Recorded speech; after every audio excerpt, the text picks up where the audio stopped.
Avant de commencer, abonnez-vous et cliquez sur la cloche de notification pour ne rien rater.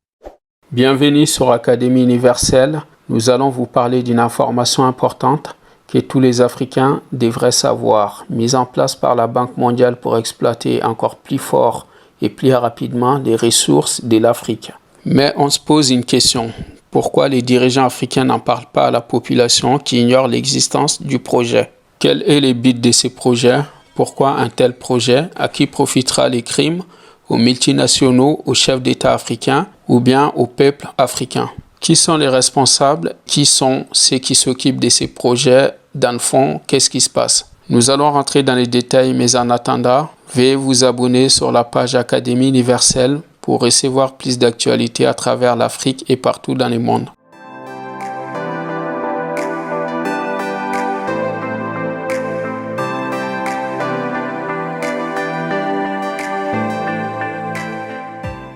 Qu'est-ce que c'est le projet surnommé la carte à 1 milliard par la Banque mondiale? 1 milliard de dollars, c'est la somme qui sera investie sur plusieurs années pour financer les recensements de toutes les ressources minières de l'Afrique. L'objectif est d'établir une carte précise de ces différentes ressources. Selon la Banque mondiale, cette carte à 1 milliard représenterait une magnifique opportunité pour les Africains. Toutefois, la question de la gestion des ressources naturelles se pose. D'ailleurs, pourquoi c'est la Banque mondiale qui prend cette décision d'exploiter les ressources naturelles sur les sols africains? La carte des ressources minérales de l'Afrique date en grande partie de l'époque coloniale. Le nouveau projet est lancé par la Banque mondiale en collaboration avec l'Union africaine. En tête du projet, Paulo de Sambienne qui s'occupe de l'unité pétrole, gaz naturel et mines de la Banque mondiale. Bien sûr, pour lui, c'est une opportunité pour l'Afrique de faire valoir ses intérêts en justifiant que les gouvernements seraient en mesure de négocier les meilleurs contrats et que si les dirigeants africains ont une bonne connaissance des ressources de leur sous-sol, ils seraient en mesure de négocier. Il y a quand même une ambiguïté concernant les 1 milliard. Certains pensent que c'est une estimation des valeurs qui sera découverte en Afrique, mais on sait qu'il y aura des milliers de milliards. D'autres disent qu'il s'agit du montant de la réalisation. Pourquoi la Banque mondiale dit que c'est une organisation au-dessus des États pour régir ces ressources et que la géologie ne s'arrête pas à la frontière? Les Africains ne peuvent pas gérer eux-mêmes leurs ressources naturelles. L'Afrique est-elle prête à accueillir ce genre de projets? Cependant, c'est ridicule de dire que les Africains ne savent pas que leur terre est riche.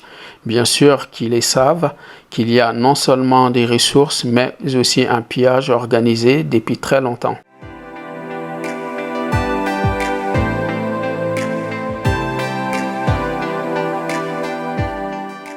Est-ce une chance ou une malédiction pour rattraper les retards de l'Afrique sur le plan du développement? Une chose est sûre, l'Afrique doit avoir peur de ses projets car inadaptée dans une situation de mauvaise politique publique. D'autant plus qu'il n'y aura pas de transparence dans ce type de projets en Afrique.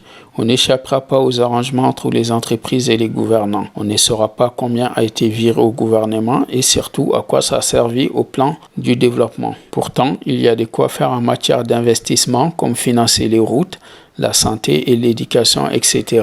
Va-t-on vers la corruption en achetant des hôtels particuliers de très grande valeur? Et même si les projets découvrent des richesses en abondance, n'est-il pas risqué pour l'Afrique? Sans compter qu'on peut nourrir des conflits ou en être à l'origine, et on sait que la gouvernance de l'Afrique n'est pas solide pour résister à la pression et à la loi des multinationales. Déjà, les ressources africaines n'ont jamais été exploitées par les États ou même par les entreprises africaines, excepté l'Afrique du Sud. On a toujours été dépendant des moyens financiers des grandes entreprises européennes ou chinoises. Les citoyens africains sont exclus du partage de la richesse.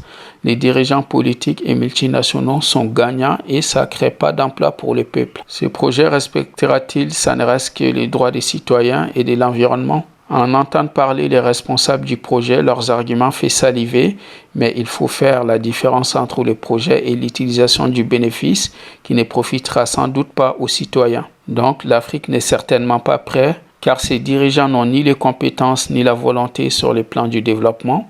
Les chefs d'État africains n'en parlent pas de ces projets, pourtant soutiennent et arrivent aujourd'hui à se maintenir aux commandes avec plusieurs mandats parfois contre la Constitution. Dire ce que les autres dissimulent tout en restant fiable et véridique, tel est le projet de l'Académie universelle. Veuillez vous abonner sur notre page et on se retrouve sur les prochains sujets.